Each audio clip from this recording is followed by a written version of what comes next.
So, BJ, you got an issue with LeBron's criticism of the NBA's condensed schedule? I used to play with a teammate, a former teammate of mine, Darrell Walker, and he used to have a saying, I'm with you when you're right, but only when you're right. In this case, LeBron James is speaking some truth. And when I say some truth, you know what? It's a very subjective thing. But in this case, we have to listen to these athletes. You can't condense the amount of time that these guys are playing. You're shortening the season. They're playing more games in a condensed amount of time. And then we're giving them less time to prepare for the season.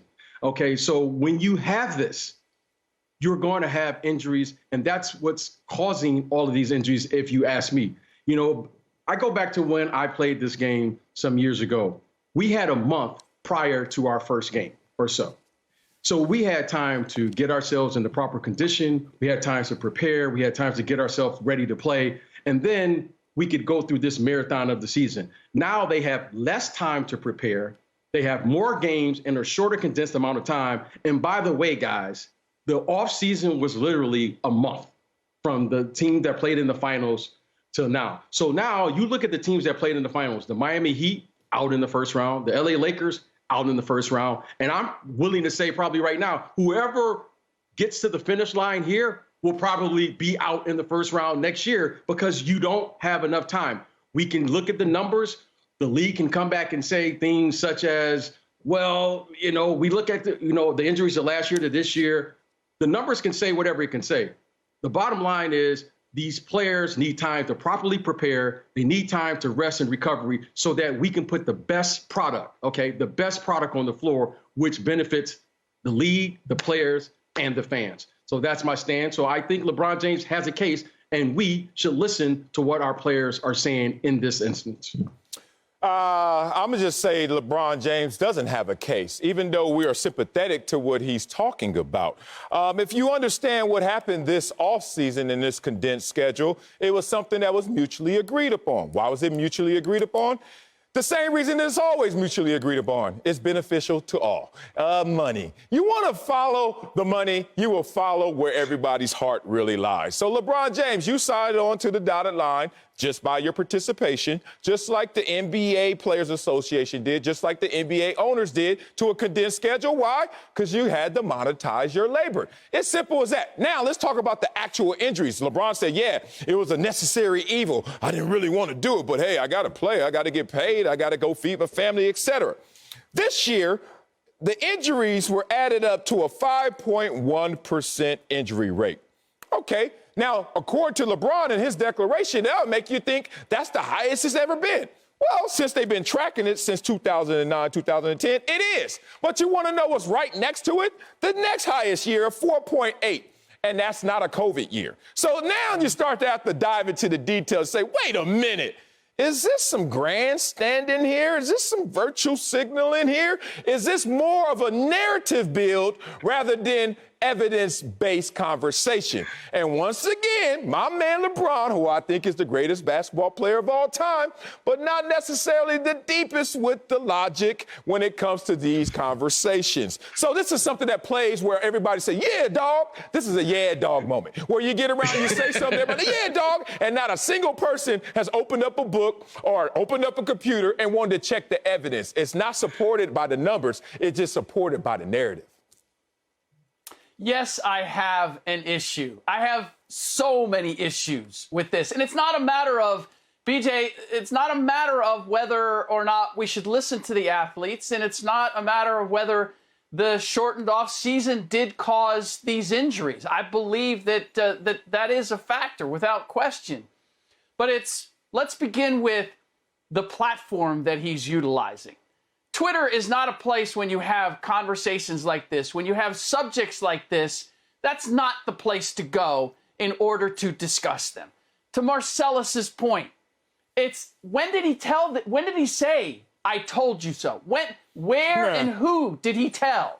Because the Players Association had a conversation with the NBA, and they ultimately approved this schedule, this offseason, and the way this season was conducted. And why did they? Yeah, they initially backed up and said, that's too quick. And then Adam Silver said, it could cost us $1 billion. and we're going to share the loss, both players and owners. And the players said, okay, let's play 72 games. What do you got? Let's go. All right. So once you do that, you signed on to the program, even if you know it is going to be injurious, because you don't want your pocketbook affected. But it's also the timing of when he's coming out and saying this. All right. Where was this prior to now? Why come out now? And it just comes after what? Kevin Durant just played 48 minutes in a playoff game, in an electric playoff game, and it comes right before the Hawks and the Clippers give us two big games, and guys are playing 40-plus minutes. The timing could not have been worse. And there's always the I told you so is never good, but when you do the I told you so, and then you don't have the facts to back it up, which Mike Bass of the NBA was all too happy to respond and say, the injury rate is no different than it was last year. And the number of stars and starter-level players is no different than it's been the last 3 years. If you're going to say, I told you so, you better come with some ammo and be solid. Otherwise, it's like, well, you told us, but what did you tell us? And what are you telling us now? Because what we're seeing is what you're telling us is not completely accurate. You said it yourself, BJ. There's some truth in that. But if you're going to go, I told you so, you better be telling the whole truth. Man, dang. Well, I'm going to say this. And if you could look at the last 3 years, okay? So let's just take the last 3 years. We have an 82-game schedule. Okay. Then we had a schedule where the season was interrupted because of COVID. And then we have this schedule. So what are we comparing here? Now, we can say years. these numbers, Yeah. but One, the last 2, 3 3 years, but they're all three entirely different years. Yeah, no, Okay. we get it. They're three different years. We can say years, but we can say they're all 3 different years under 3 different set of circumstances here.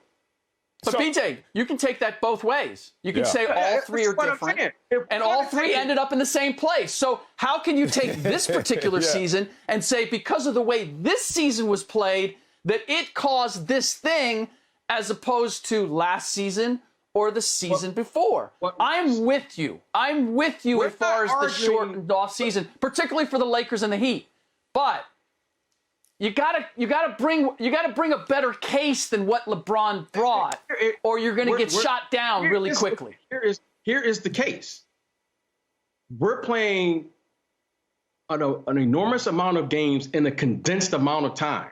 This is what we're saying. Mm-hmm. And when you have this, you become susceptible to injuries because we know this, that if you're going to push these players and you're going to play and you're going to work out and do all those things, you're going to have a balance so that these athletes, whatever you're doing, can recover. The amount of games, injuries are part of the game, so forth and so on. But if we're going to play these games, let's do the following. Let's have the proper time to train and get ourselves prepared. Let's not start on December 7th and let television dictate that we start on Christmas. And we all know that's not the proper amount of time to train and get ourselves prepared for the game. And then, by the way, let's put 72 games into a condensed amount of time and then call it, well, let's look at the last 3 seasons. We're not saying the same thing here. And I think we all can agree upon that. Now, we can make our argument, but LeBron James is making a point, just like you guys are making a point. Somewhere in this is the happy median, and we got to at least adhere because none of us, all of us are sitting here comfortably, sitting down. Those guys are actually doing the work and playing, and they have to have a voice. Now let's keep that real. Well, let's be careful. Everyone has a voice, but what are the lyrics? What is the song you're singing? Because everyone has freedom of speech, but you can't just go anywhere and just yell fire either. And that's what LeBron is doing right here. He's yelling fire, but then the evidence doesn't support it. So let's just do this simple equation. Because when you want to know what's the commonality in something, isolate variables. You just said 3 completely different seasons. But they all add up to the same injury rate, basically. So that means that, wait a minute, playing 82, playing 72, having 5 months off in a bubble is not necessarily the only reason that contributes to all of these injuries, which undermines what LeBron is trying to grandstand and say. Look, all this smoke that LeBron kicking up now and talking about I told you so, well, you had your chance to show me so by not agreeing to play on December 22nd and making that a bigger stink. But I get it. I would have played too, big dog, but I wouldn't have finished playing and then started to say, I told you so. That's my issue. It's a couple examples this reminds me of, because I love to go to an example to just kind of take us away from it, get out the forest so we can really see these trees. Here's one. People always talk about someone in hypertension. You know, number one cause of death in this country. Hypertension, right? And then this is what LeBron would say about hypertension, using this as an example. Oh, man, I told you, man, everybody out here got hypertension for the same exact reason. It's because they eat bad. And I'll be like, no, not just because they eat bad. Some are stress-induced. Some of them actually are in perfect condition, but they inherited it. And that's the point. You can get there so many different ways. Stop acting like, well, everybody just did it one way. And he's not even calculating how many injuries occurred by people just falling down, by people falling onto you, by just committed fouls. It's not always wear and tear injuries, so be careful of that. But here's the best example, because I'm from L.A., y'all. And in L.A., when y'all migrants come into our city, all y'all land off the airplane to LAX and then hang out for a couple of days and all say the same thing. Man, everybody in L.A. has a Mercedes. Everyone in L.A. drives a Ferrari and is rich. I'm like, one, that's a damn lie. Most people in L.A. got a Toyota and a Honda. And second of all, L.A. ain't just Sunset and La Cienega, fool. You need to expand your horizons and look at it in totality. That's what LeBron needs to do. Look at this situation in totality, not just this year, the last few years, and understand there's more to the equation than just you had a condensed schedule.